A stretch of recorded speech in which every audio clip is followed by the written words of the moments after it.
Controversy over Libya leading to fireworks at last night's debate since the day after this year's September 11th attack. The Obama administration has been dishing out different versions of what happened.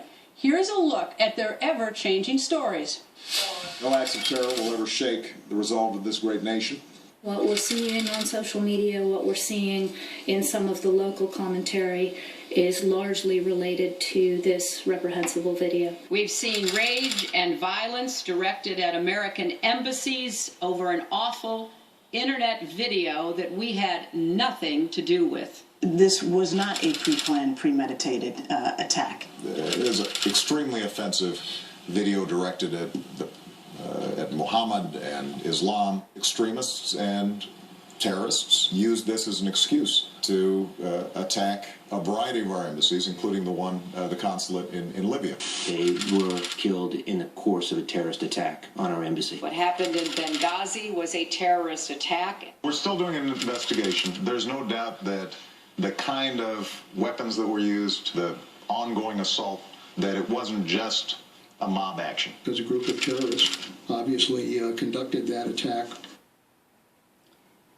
And now is President Obama changing his tune again. For weeks, the president has been saying Al Qaeda is on the run and on its heels. But today, and everyone is listening for this, the president specifically removed those words from his campaign speech. Senator Lindsey Graham is demanding answers from the president. He joins us. Nice to see you, Senator. Thank you. I'm from Wisconsin, believe it or not. The great state of Wisconsin. All right, Senator. People love you out here. It is. You wrote a letter on a couple days ago to the president, and you identified two prior incidents at the consulate in Benghazi, one in April and one in June. The one in June blowing a big enough hole in the perimeter to send 14 people or 40 people could march through. And you asked the president, did you consider these serious events? Why do you ask that? Well, to be fair to the president, I don't expect that the request for 12 additional security personnel would go to the president. That does go through the State Department. I don't expect him to know of the request to keep 16 Utah National Guardsmen in Libya for security. But I do expect him to know that Benghazi was deteriorating over time, that our consulate was attacked twice.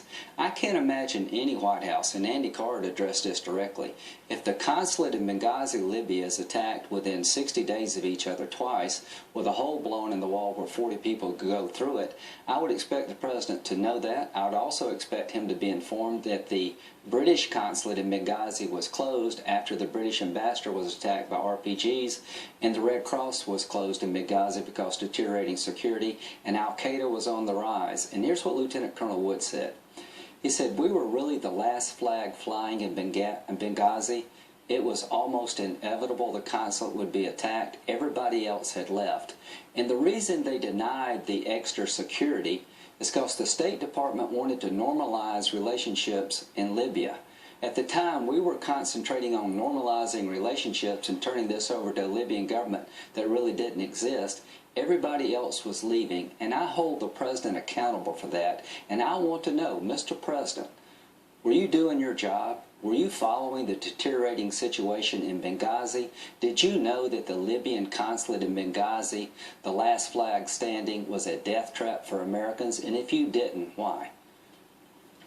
Two questions. I mean, what is your theory as to whether or not he knew, or if he didn't know, why he didn't know? That's my first question, is a two-part. And the second is, what in the world is with this video story that they've been, and that there was a protest? Why have they been pushing that since the 11th of September, now backing down, of course, recently? Well, if it's a riot based on a video that's spontaneous, they have a lot less blame. And I'd be the first to say that if this was a mob that was generated by a video, that's a different national security threat, harder to plan for. So they wanted us to believe that. The video had nothing to do with this because there was never a mob. It's pretty hard to have a riot by a mob that never existed.